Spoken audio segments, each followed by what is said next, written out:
4월 첫 주일입니다. 4월을 맞이하면서 하나님의 선물, 예수 그리스도라고 하는 큰 주제로 말씀을 전하고 있습니다. 오늘은 첫 번째 주제로 복음이라는 제목으로 말씀을 전하려고 합니다. 마태복음을 묵상하다 보면 예수님을 함정에 빠뜨리기 위해서, 예수님을 죽이기 위해서 바리새인들과 서기관들과 사두개인들이 여러 가지 공모를 하고 있는 장면을 볼 수 있습니다. 그러나 그들의 뜻대로 되지 않았고 그들은 방심만 당하고 돌아갔습니다. 그런데 오늘 본문에 가만히 보니까 바리새인들은 거기서 끝나는 것이 아니라 또 예수님에게 와서 예수님을 시험했습니다. 바리새인 가운데 이 본문에 보니 율법사가 등장을 하는데, 이 율법사는 율법에 정통한 사람으로 율법 해석의 전문가입니다.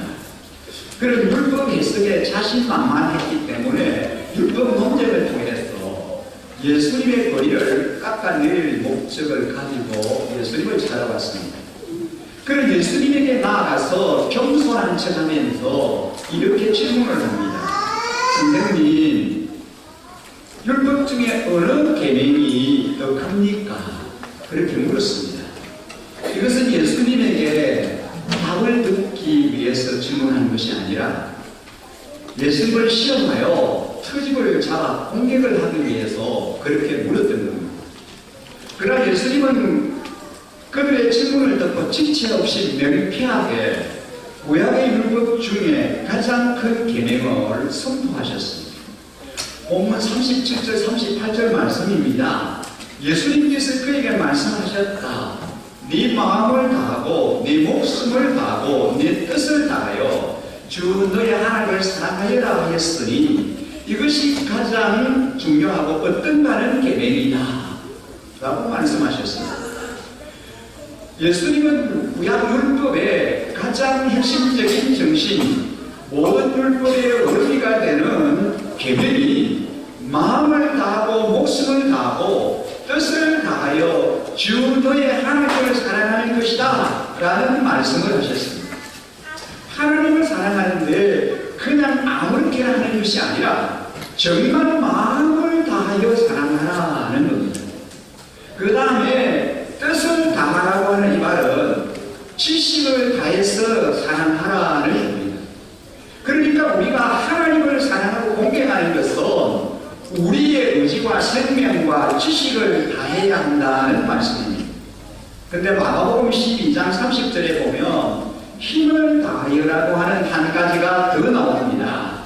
여기 힘을 다한다라고 하는 말은 육체적인 노력을 말하는 것입니다. 목숨과 마음과 뜻뿐만 아니라 힘을 다하여 너 하나님을 사랑해야 한다는 것입니다. 정말 우리가 하나님을 사랑한다면 우리의 육체적인 노력도 의지도 생명도 지식도 전부 다해서 사랑해야 하는 줄 믿습니다. 그때 하나님은 기뻐하십니다. 여러분, 우리가 하나님을 그렇게 사랑할 때 우리 하나님이 너무 기뻐하시고 좋아하실 줄 믿습니다. 바로 그때에 그 사람에게 성공할 수 있는 그런 능력이 생겨집니다. 여러분, 우리가 예수 믿고 눈물이 난다고 다 은혜를 받았다라고 할 수 있을까요? 자꾸 눈물이 난다고 내 은혜 받았다 그렇게 말할 수 있을까요? 설교 듣고 찬양 부를 때 감동이 된다고 내 은혜 받았다 그렇게 말씀할 수 있을까요? 진정한 은혜가 무엇일까요? 사랑하는 성도님들 여러분, 진짜 은혜는 무엇이 은혜입니까? 에베소서 2장 8절에서 9절의 말씀을 보면은 진짜 은혜가 무엇인지에 대해서 우리에게 말씀합니다. 여러분 자세히 한번 보세요. 여러분은 믿음을 통하여 은혜로 구원을 얻었습니다. 그랬습니다. 여러분은 믿음을 통하여 은혜로 구원을 얻었습니다 라고 말씀합니다. 여기 은혜라는 말이 나옵니다. 이것은 여러분에게서 나는 것이 아니고 뭐라 그랬습니까? 하나님의 선물입니다. 그랬습니다. 행위에서 나는 것이 아닙니다. 그러므로 아무도 자랑할 수 없습니다. 여러분이 믿음으로 은혜로 구원을 얻었습니다. 믿음을 통하여 은혜로 구원을 얻었다 그랬습니다. 이것이 여러분에게서 나는 것이 아니다라고 말씀합니다. 이거 하나님의 선물이다라고 말씀합니다.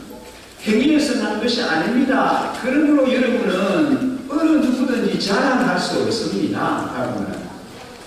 사랑하는 성도님 여러분, 우리 어린이 여러분, 4월 한 달 동안 부활절을 우리가 맞이하면서 하나님께서 우리에게 주신 가장 좋은 선물 예수 그리스도에 대해서 우리가 말씀을 묵상하게 됩니다.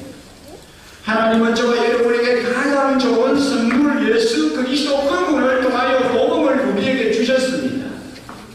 이 복음 예수 그리스도가 저와 여러분을 위하여 이 땅에 오시고 우리를 위하여 죽어주신 사실, 이게 바로 은혜인 줄 믿습니다. 여러분, 이보다 더 큰 은혜가 우리에게 어디 있겠습니까? 세상에서 얻을 수 없는 가장 값진 선물입니다. 이 은혜를 하나님께서 저와 여러분에게 주셨습니다.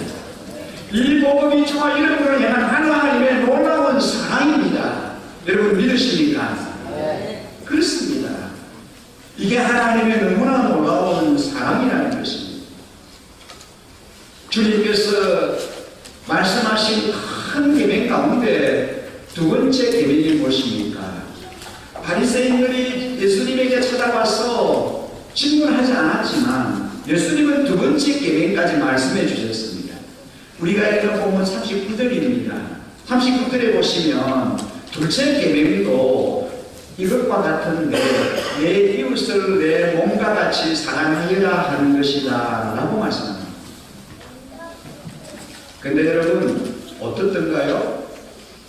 정말 우리가 우리의 이웃을 우리 몸처럼 사랑할 수 있던가요?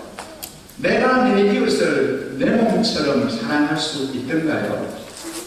제가요 제 몸을 이렇게 다 꼬집어 보면 어떻습니까? 아픕니다. 아픔을 느낍니다. 근데 옆에 있는 사람을 내가 다 꼬집으면요, 그 사람은 아픈데 나는 하나도 안 아픕니다. 나는 못 느껴요. 내 몸은 바늘에 조금만 찔리면 따가고 아파서 소리를 지르는데 옆에 있는 사람은, 내 옆에 있는 친구는, 내 옆에 있는 이웃이 얻어맞아도, 몽둥이로 얻어맞아도 나는 하나도 아픔을 느끼지 못합니다. 근데 우리가 어떻게 이웃을 우리 몸처럼 사랑할 수 있습니까? 어떻게 해요? 네 이웃을 내 몸처럼 사랑하라 이렇게 말씀했는데 아무것도 느껴지지 않고, 그런데 내가 어떻게 이웃을 내 몸처럼 사랑할 수 있겠냐는 것입니다. 그런데 여러분, 이것은 가능합니다. 제가 예를 하나 들어보겠습니다. 사랑하는 자녀가 아플 때 우리 부모님들이 어떻게 합니까? 특별히 어머니는 자식들이 아플 때 굉장히 마음 아파하고 괴로워합니다. 아이가 아파서 응급거릴 때 엄마가요, 차가운 수건을 바꿔가면서 밤새도록 한 잠도 자지 못하고 간호하는 그 사랑의 모습, 그게 바로 내 이웃을 내 몸같이 사랑하는 그 비결입니다. 왜 자녀의 아픔을 보는 어머니의 마음이 자기의 아픔 이상으로 아프고 안타까운가 하면은 피를 나누었기 때문입니다. 내가 낳은 내 자녀이기 자식이기 때문입니다. 그러니까 내 몸처럼 사랑하라는 말은 피를 나눈 가족처럼, 자녀처럼, 형제처럼 그렇게 사랑하라 이 말입니다. 여러분, 우리 가정교회가 늘 그렇게 얘기하잖아요. 우리 목장 식구들, 목장 가족들은 뭐지요? 가족 그 이상의 가족이다 이렇게 얘기하잖아요. 가족 그 이상의 가족. 그렇습니다. 네, 가족들은 1년에 서너 차례, 아니 한두 차례밖에 못 만나잖아요. 그런데 우리 목장 식구들은 시도 때도 없이 만납니다. 한 주에도 세번 네번 만납니다. 그러니까 가족 그 이상의 가족이라는 거예요. 그럴 때 다른 사람의 괴로움이 내 괴로움이 될 수 있습니다. 목장 가족의 아픔이 나의 아픔으로 다가옵니다.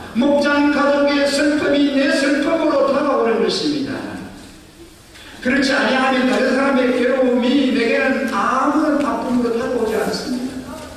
예수님은 하나님에 대한 사랑의 구체적인 표현은 곧 이웃 사랑으로 나타나는 거다라고 했습니다. 이것이 바로 율법의 핵심이다라고 말씀합니다. 우리가 어떻게 눈에 보이지 않는 하나님을 구체적으로 사랑할 수 있습니까? 내 눈에 보이지도 않는데 눈에 보이지 않는 하나님을 사랑하는 방법은 눈에 보이는 이웃을 사랑하는 것입니다. 눈에 보이지 않는 형제를 사랑할 수 없는 자가 눈에 보이지 않는 하나님을 어떻게 사랑할 수 있다고 말할 수 있습니까? 하나님 사랑과 이웃 사랑은 모든 율법의 근본이 되는 가장 중요한 두 계명이라고 말씀하십니다. 모든 율법 조항은 크게 이 두 가지 계명으로 요약될 수 있고 이 두 계명은 같은 무게로 똑같이 중요합니다. 그러므로 하나님을 섬긴다는 핑계로 이웃 사랑의 의무를 소홀히 했어도 안 되고 이웃 사랑에 치우쳐서 하나님을 섬기는 일을 미루어서도 안 됩니다. 이 기준에 입각해 보면은 바리새인들은 예수님을 시험한 것은 가장 큰 두 계명을 모두 어긴 것입니다. 여러분 그리스도인들이 신앙생활하면서 우리가 믿음 생활하면서 가장 중요하게 생각해야 할 것이 뭔지 아시죠? 정말 저와 여러분이 신앙생활하면서 가장 중요하게 생각해야 할 것, 내 삶에 가장 우선순위에 두어야 할 것, 그건 뭔지 아시죠? 뭡니까? 뭐지요? 여러 가지로 대답할 수 있지만 그것은 관계라고 말했습니다. 생명의 삶할 때 서론 부분에 말씀하죠. 관계. 위로는 하나님과의 관계, 형적으로는 이웃과의 관계입니다. 구약을 한마디로 말한다면 하나님과의 올바른 관계, 이웃과의 올바른 관계를 가르치고 있습니다. 하나님과의 올바른 관계를 가지고 이웃과 올바른 관계를 가져라. 구약이 바로 그런 말씀입니다. 성도로서 가장 애써야 하는 것이 관계입니다. 내가 신앙생활에서 성공하고 있느냐 하는 것은 헌금과 기도도 중요하지만 관계에서 찾아봐야 합니다. 내가 관계에서 성공하고 있다면 내가 신앙에서 성공하는 거고 관계에서 실패한다면 신앙생활에서 실패하는 겁니다. 성경이 말하는 가장 중요한 것에서 실패하는데 그 외에서 성공하면 그게 뭐 그렇게 중요하겠냐는 겁니다. 우리의 신앙생활을 통해서 관계가 회복되고 좋아지기를 주님의 이름으로 간절히 축복합니다. 부부관계가 좋아지기를 축복합니다. 부자관계가 좋아지고 회복되기를 소망합니다. 교우관계가 좋아지기를 주 이름으로 축복합니다. 모든 관계가 회복되고 좋아지기를 간절히 축복합니다. 여러분 우리가 신앙생활하는 목표를 관계에서 찾아야 합니다. 하나님과의 바른 관계는 이웃과의 관계와 똑같습니다. 하나님 사랑한다 그러면서 이웃과 막 부딪힌다면 이것은 잘못된 삶입니다. 하나님 사랑하면 이웃을 사랑하지 않을 수가 없습니다. 이웃과의 관계가 문제있는 사람이 하나님을 진실되게 사랑하기가 어렵습니다. 정말 중요한 것은 이웃과의 관계입니다. 이웃과의 관계와 하나님과의 관계는 같은 말입니다. 그러면 왜 둘째, 첫째, 둘째라는 이 말이 나왔습니까? 순서를 말하는 겁니다. 순서는 하나님과의 올바른 관계가 먼저 되어야 이웃과의 올바른 관계가 가능해진다 이 말씀입니다. 하나님과 바른 관계가 성립되면 이웃에 대한 사랑이 시작됩니다. 우리 인간에게는 이웃을 참되게 사랑하는 힘이 부족한 것 같습니다. 인생을 살면 살수록 더 그런 생각을 많이 가지게 됩니다. 우리는 항상 하나님과의 관계가 바로 되었는가를 살펴야 합니다. 하나님과의 관계가 바로 되지 못하면 아무것도 안 되기 때문입니다. 여러분 수도에 호수가 보이면 중간에 이렇게 보이면 물이 나오지 아니하는 것처럼 우리가 하나님과의 관계가 보이면 아무것도 안 됩니다. 제가 목장 방문을 하면서 내 삶에 근간에 일어난 감사 제목을 한번 나누고 보십시오.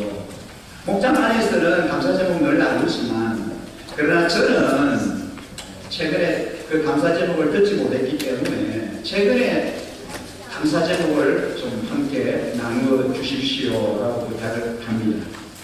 매주 복음들이 나누는 이 감사 제목을 제가 들으면서 큰 감동을 받습니다. 지난주에도 관계 회복을 통하여 하나님께서 베푸신 은혜를 나누는 말씀에 너무 공감이 됐습니다. 최근에 자신의 삶을 돌아볼 때 하나님과의 관계가 힘들어지므로 모든 사람들과의 관계가 어려워졌는데 이제 그 관계의 중요성을 인식하고 주님과의 관계가 회복되므로 모든 인간관계가 회복되고 대인관계가 좋아지므로 진정한 행복을 누리게 됐다라고 하는 나눔입니다. 신앙생활을 통해서 주님과의 관계가 좋아지고 회복되니까 부부관계가 좋아지고 부부관계가 좋아지니까 부자관계가 예전보다 훨씬 좋아지고 그리고 교육자들과의 관계도 좋아지고 목장 식구들과의 관계는 말할 것도 없고 나아가 모든 교우관계가 이제 좋아지고 직장도 재정도 회복되는 그런 은혜를 누리게 됐다라고 하는 나눔입니다. 이제는 참 행복을 찾아서 너무 기쁘다는 얘기입니다. 주님께서 회복을 주셨습니다. 승리를 주셨습니다. 할렐루야.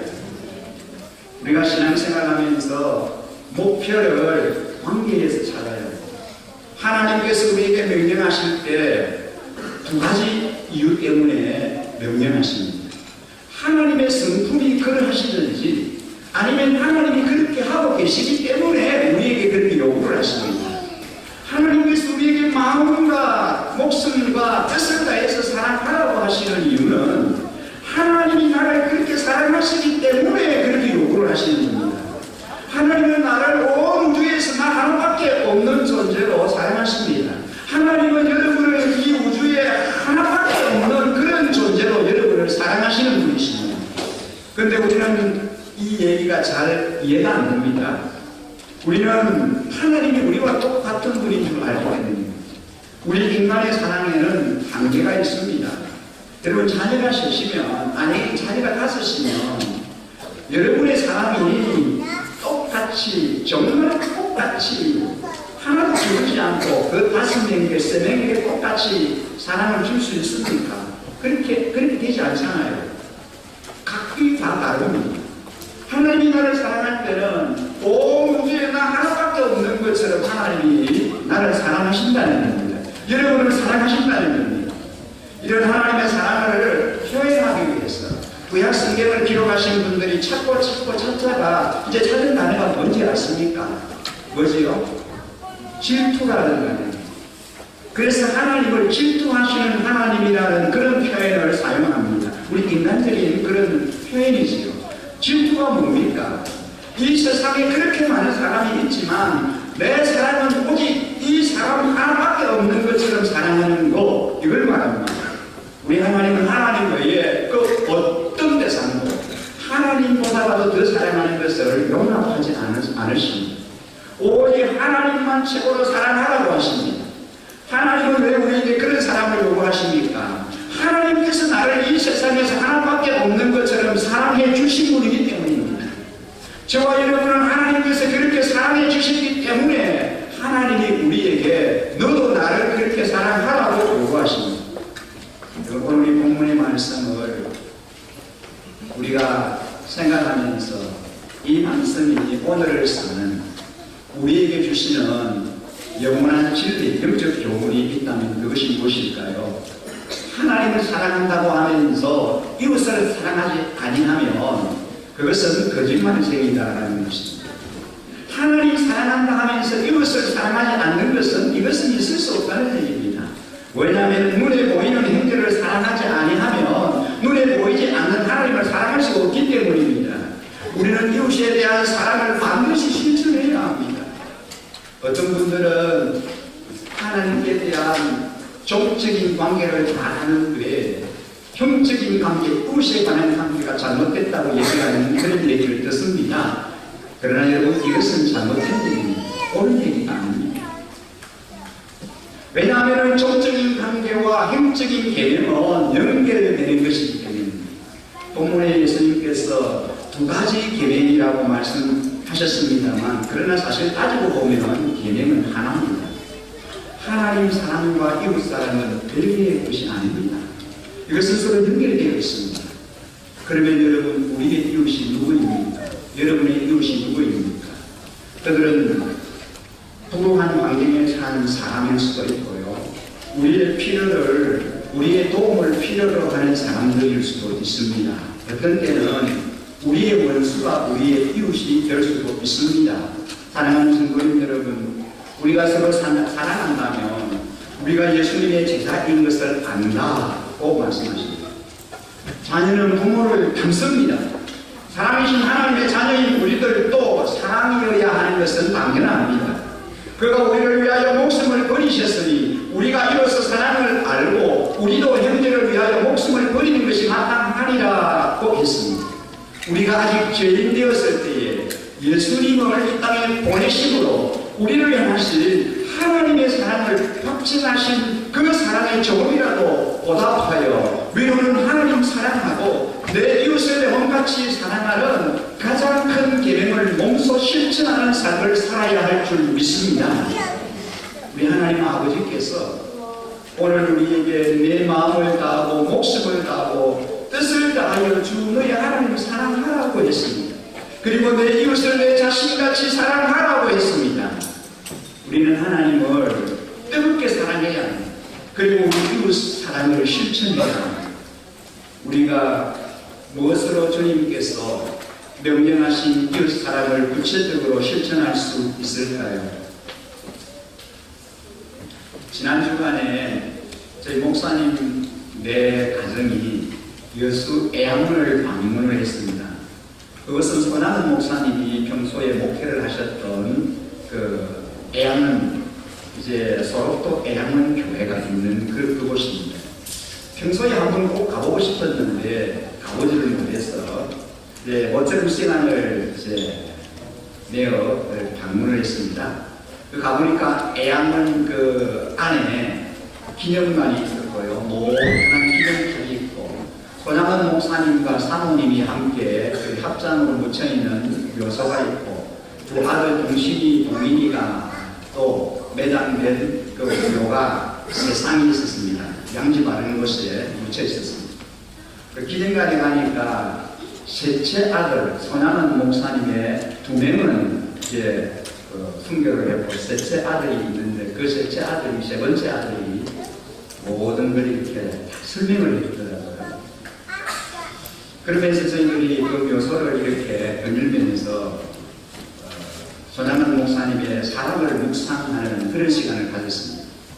외국 유학을 보내려고 두 아들을 잘 키워서 준비를 하고 있었는데, 공산당인 안재선이라고 하는 사람이 이 두 아들을 살해했습니다. 죽였습니다. 그런데 손양원 목사님은 이 두 아들을 용서하고 자기 양아들로 삼았습니다. 그리고 인간의 상상을 초월하는 사랑 아닙니까? 어떻게 이런 일이 가능합니까? 손양원 목사님의 이런 사랑이 어떻게 가능할까요? 가만히 한번 묵상을 해봤습니다. 하나님께서 독생자를 내어주시는 그 사랑을 경험하셨기에 그런 생애를 사실 수 있다는 생각을 하게 됩니다. 주님의 사랑이 우리에게 부어졌다는 사실을 믿으면 우리도 그런 사랑을 할 수 있겠다는 생각을 해봅니다. 만약에 우리가 그런 사랑을 하게 된다면 우리의 마음이 높고 사랑의 눈이 떠져서 미워하던 사람도 사랑할 수 있게 된다는 거죠. 우리 주위에 그런 사랑을 실천하는 분이 바로 손양원 목사님이십니다. 내 안에 성령이 부어지기만 하면, 하나님의 사랑이 내 속에 부어지기만 하면 나도 똑같은 그런 일을 할 수 있다, 그런 사랑을 할 수 있겠다라고 하는 그런 생각을 해봤습니다. 우리 안에 성령이 임하기만 하면, 예수 그리스도의 사랑이 우리 안에 들어오기만 하면 우리도 예수님과 같은 사랑을 할 수 있겠다라고 하는 생각을 해봅니다.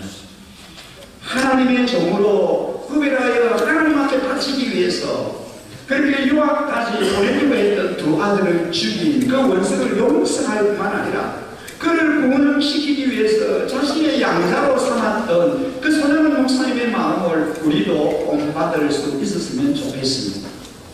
우리가 목사님의 마음을 본받을 때 어떤 사람이 늘 용서하지 못할 자가 있겠습니까? 어느 누구에게라도 복음을 전하지 못할 자가 있겠습니까? 내가 반드시 인도해야만 할 영혼이 우리 주변에는 참 많이 있습니다. 그가 바로 우리의 전도 대상자인 VIP들입니다. 우리 주위에 의외로 우리의 손길을 기다리고 있는 많은 분들이 있다는 사실입니다. 여러분, 우리는 그들을 찾아가야 합니다. 그들에게 주님의 사랑을 가지고 그들을 섬겨야 합니다. 그들을 주님의 품으로 인도해야 합니다. 우리 주변을 가만히 돌아보면 우리 교회 성도님들이 이웃을 배려하는 사랑을 실천하는 모습을 많이 봅니다. 예배에 늦게 오시는 우리 성도님들을 위하여 예배당 안에 가까운 주차장 공간을 비워두고 외부에 차를 주차하십니다. 여러분, 이것이 이웃 사랑을 몸소 실천하는 일입니다. 참 감사하고 고마울 따름입니다. 그리고 마트에 가보면 그 마트 입구 쪽에 보면 차가 다 이렇게 빼빼하게 주차가 되어 있습니다. 여러분, 왜 그렇게 하실까요? 편리하니까. 빨리 볼일을 보고 빨리 가야 되겠다 싶으니까 전부 입구 쪽에 그렇게 주차를 합니다. 근데 내가 조금만 양보하면 다른 분들에게 편의를 제공할 수 있습니다. 그래서 우리 교회 성도님들이 이제 외부에 주차를 하고 좀 불편하지만 그렇게 이웃 사랑 실천을 몸소 행하시는 것을 볼 수 있습니다. 제가 다른 교회 가보면 노란 조끼를 입고 교회당 입구에서부터 주차 관리를 하고 안내를 하는 그런 분들을 만나게 됩니다. 그렇게 섬기는 분들을 보면 참 보기가 좋더라고요. 우리도 예배 참석하는 우리 이웃들을 배려함이 필요합니다. 세가족 주차 공간을 다 이렇게 비워두시는데 우리 교회를 찾아오는 세가족들이 좀 늦게 오시더라도 불편하지 아니하도록 이용할 수 있도록 그렇게 배려를 하시는 거라고 봅니다. 예배의 자리에 나오시는 모든 분들을 배려하고 친절하게 안내하는 것, 이것이 이웃 사랑을 실천하는 거다 하는 겁니다. 여러분, 주차관리 사역이 참으로 중요한 사역입니다. 우리 열심 가족들 중에 특별히 우리 젊은 분들 주차관리를 자원해서 섬기시는 여러분들이 일어났으면 참 좋겠습니다. 이 일을 위해 헌신하시는 분들이 계셨으면 하는 기대를 가져봅니다. 그리고 교회를 찾아왔을 때 맨 처음 대하는 분이 바로 주차를 관리하는 분이세요. 주차 안내하시는 분입니다. 그분들이 그 교회의 첫 인상입니다. 청량하고 친절한 그런 인상을 받게 되면 예배 내내 그 인상이 남아 있습니다. 그런데 불편하고 불친절한 인상을 받았다면 예배 끝까지 그 기분이 남아 있습니다. 아니, 오랫동안 그 감정이 남아 있습니다. 여러분, 주차 관리만 그렇겠습니까? 교회에 안내하는 그 사역도 마찬가지입니다. 우리가 섬기는 모든 섬김과 사역이 바로 이웃 사랑을 실천하는 일이라는 겁니다. 그런 마음으로 우리가 지극히 작은 일이지만 최선을 다하여 섬겨야 할 줄 믿습니다. 우리가 구체적으로 이웃 사랑을 어떻게 실천할 수 있을까요? 우리 청년들은 수요일 교회에 나와서 예배당 청소를 깨끗이 합니다. 그리고 수요 기도회 때 찬양으로 섬기고 봉사를 합니다. 목장별로 애찬을 준비하고 그리고 식사 후에 우리 남자 성도님들이 식기를 닦고 주방을 깨끗이 정돈을 합니다. 그리고 또 어떤 분들은 수시로 화장실을 깨끗하게 정리정돈을 하는 분들이 있습니다. 이 모든 일들이 바로 이웃 사랑을 실천하는 일이다 라고 생각합니다. 이번 주 토요일 우리 인도 목장과 케냐 목장의 어르신들이 함께 야외 예배를 이제 하십니다. 젊은 목장에서 어르신들을 섬겨주시고 즐거운 나들이가 될 수 있도록 최선을 다하여 섬겨주시는데 이것이 바로 이웃 사랑의 실천이라고 생각합니다. 지난번에 저녁과 새벽 기도의 시간에 기도가 필요한 성도님들은 기도의 자리에 나오셔서 함께 기도하자라고 말씀을 드린 적이 있습니다. 목장 목녀분들이 나와서 함께 기도했으면 좋겠다라고 말씀을 드렸습니다. 여러분, 얼마나 지난 한 주 동안에 실천하려고 노력을 해보셨습니까? 감사한 일은 지난주일 저녁 기도의 시간에 보니까 수요 기도의 시간에 보니까 최근에 들어서 제일 많이 기도에 참석하여 기도하는 모습을 볼 수 있었습니다. 멀리 스승에 계시는 무순이 할아버지 할머니도 따님과 함께 같이 기도에 참여를 해주셨더라고요. 여러분, 우리에게 얼마나 기도해야 하는 일들이 참 많습니다. 어제는 목장 카톡방에 긴급 기도 요청이 올라와 우리 모든 목원들이 간절히 기도하고 있습니다. 그 내용은 우리 구성이가 독감에 걸려서 치료를 하던 중에 경기를 일으켜서 다시 병원에 입원을 하게 됐다는 사연입니다. 이 독감 바이러스가 뇌를 치유하여 또 뇌에 염증이 생겨서 긴급한 기도 요청이 올라왔습니다. 여러분, 우리의 중보 기도가 필요할 때 함께 중보하며 믿음으로 기도할 때 이것이 바로 이웃사랑의 실천이라고 생각합니다. 기도가 필요할 때 함께 기도하고 도움이 필요할 때 함께 있어주는 것, 바로 그것이 주님의 일이다라고 생각합니다. 그리고 극심한 어려움과 힘든 상황에 있는 이 불성이 부모님 또 할아버지 할머니 가족들을 따뜻하게 위로하며 위로하고 다시 한번 사도행전적인 기적의 역사를 하나님 허락해 달라고 또 우리가 간절히 하나님 앞에 기도해야 할 줄 믿습니다. 우리의 믿음의 기도를 하나님께서 반드시 들으시고 응답하여 주시리라고 믿습니다.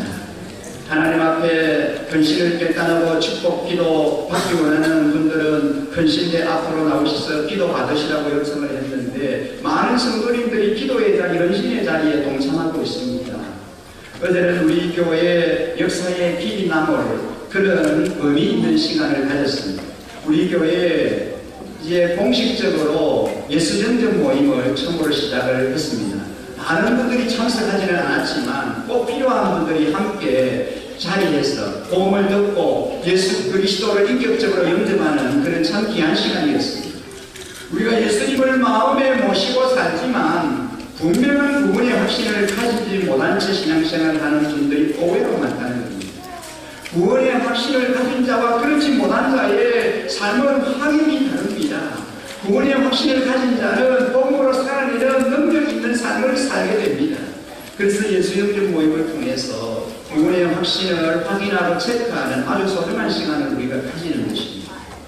우리의 믿음이 흔들릴 때 예수영접 모임을 통하여 복음으로 다시 한번 자신의 신앙을 확인하고 능력 있는 삶을 살아가야 하겠습니다.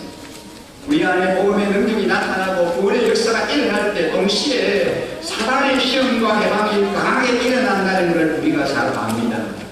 개인과 가정과 목장과 교회 공동체가 은혜의 자리에 나갈 때 끊임없이 공격해 옵니다. 우리를 넘어뜨리기 위해서 끊임없이 사단이 공격하고 또 해방해오고 있습니다. 그래서 우리는 항상 정신을 차리고 헌신하여 깨어 기도해야 합니다. 그렇게 주님께서 우리와 항상 함께 해주시고 눈동자와 같이 우리를 지켜 보호하시며 승리의 삶을 살아가게 해주실 줄 믿습니다. 오늘 여러분, 우리 모두 하나님 사랑하고 이웃을 내 몸같이 사랑하는 그런 삶 살아가는 우리 일신교의 모든 성도님들, 우리 어린 자녀들 다 되시기를 주님의 이름으로 간절히 축복합니다. 오늘 주신 말씀을 기억하면서 우리의 믿음의 고백으로 하나님께 이 찬양을 함께 올려드리고 싶습니다. 우리다 같이 우리의 신앙과 우리의 믿음의 고백으로 이 찬양을 하나님께 올려드리겠습니다.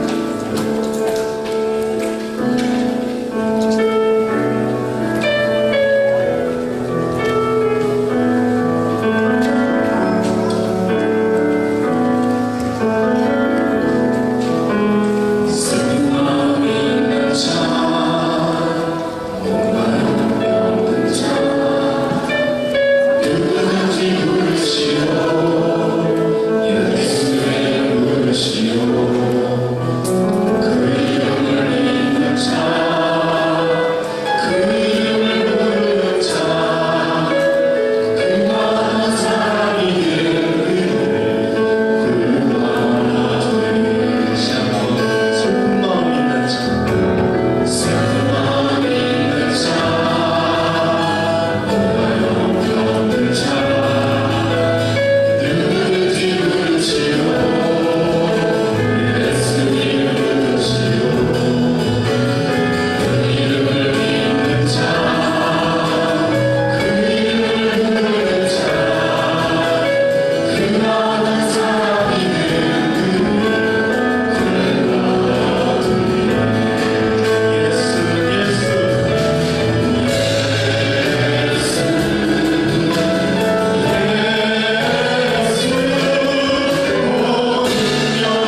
하나님과의 관계가 어떠한지